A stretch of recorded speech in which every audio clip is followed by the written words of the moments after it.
We talk a lot about the opioid epidemic and how many lives it impacts. It doesn't discriminate, and our guest this morning knows that firsthand. Brandon Novak with us, pro skateboarder discovered by Tony Hawk, and you may also know him as a longtime MTV reality star. What was reality really like for you? When did the drugs start? What were you using? Reality for me at the end is kind of like this. The abnormal had became the normal. I was living on that animalistic level.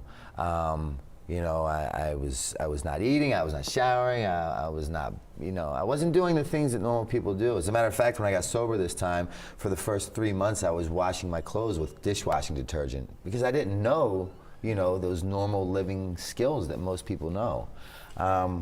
So yeah, I was really disconnected, if you will. What was it that you were addicted to in your toughest years? I was an IV heroin and cocaine user for 20 years straight.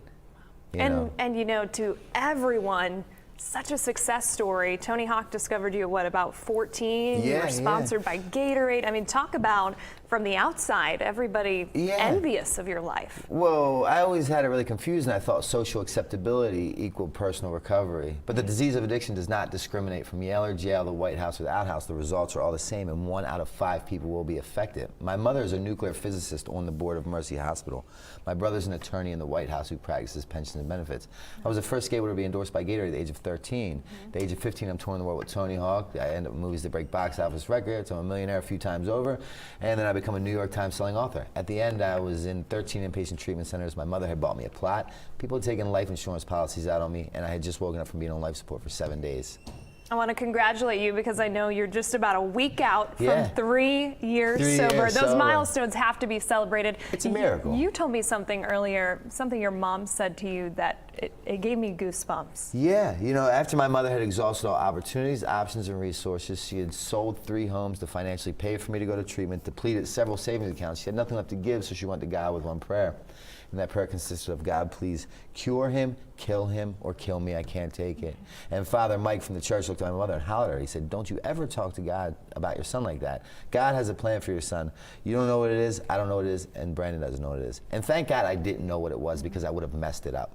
Because the reality is, the lack of plans has produced the best of plans. All I had to do was get out of my way. So therefore, with that being said, if anybody can't see or find themselves past the bag, the bottle, or the pill, you can personally call me at my phone number 610-546-2608, and we'll figure it out. And I can speak for this. You've had your phone with you, taking those calls, helping people very quickly. Yes. Tell me about the book in your hand because you want to help as many people as possible. This book is my trials and tribulations prior to sobriety and in sobriety. You know, and really what it equals and what it means is the disease of addiction is not a death sentence. As long as you're breathing, it's never too late, and your history does not have to dictate your future.